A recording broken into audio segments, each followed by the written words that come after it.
Good morning dear students. দেখো আমি চলে এসেছি তোমাদের পছন্দের বিষয় আর্ট অ্যান্ড ক্রাফট নিয়ে। তাহলে তোমরাও তোমাদের আর্ট অ্যান্ড ক্রাফট বইটা বের করবে এবং 12 পেজে চলে আসবে।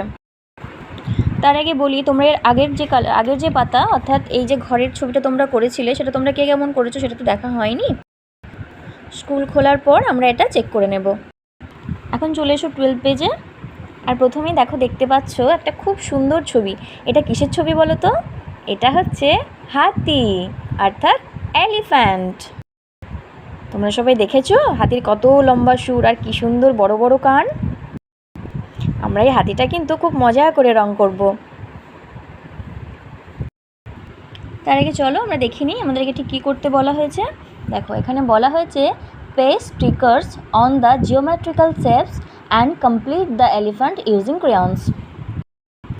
দেখো তোমরা হাতির পিঠে দেখতে পাচ্ছ দুটো গোল গোল, এটা হচ্ছে জিওমেট্রিক্যাল শেপস, ওভাল বা ডিম্বাকৃতি। এই দুটোতে আমরা কিন্তু স্টিকার্স বসাবো। তাহলে চলো আমরা বইয়ের শেষের দিকে চলে যাই। দেখো দেখে নাও, এখানে পেজ উল্লেখ করে দেওয়া আছে 12 পেজে, কিন্তু এই red colour and yellow colour oval দুটো তুলে বসাতে হবে। আগের ছবিতে তোমাদেরকে যেভাবে দেখানো হয়েছে সেভাবেই তোমরা বসাবে স্টিকার দুটো। এরপর যেটা করবে, দেখো বই যে কালারটা আছে সেরকমই একটা কালার তোমরা তুলে নেবে তোমাদের কালার বক্স থেকে। দেখো আমিও তুলে নিয়েছি এবং এমনভাবে রং করবে যেন কালার কোনোভাবেই দাগের বাইরে না বেরোয়। দেখো আমি একটু করে দেখিয়ে দিচ্ছি।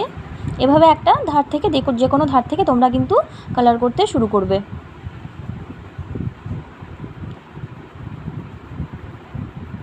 দেখো এভাবে এমনভাবে কালার করবে যেন কোনোভাবেই রং দাগের বাইরে না বেরোয়।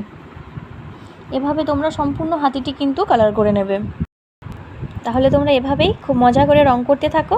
আসি, টাটা।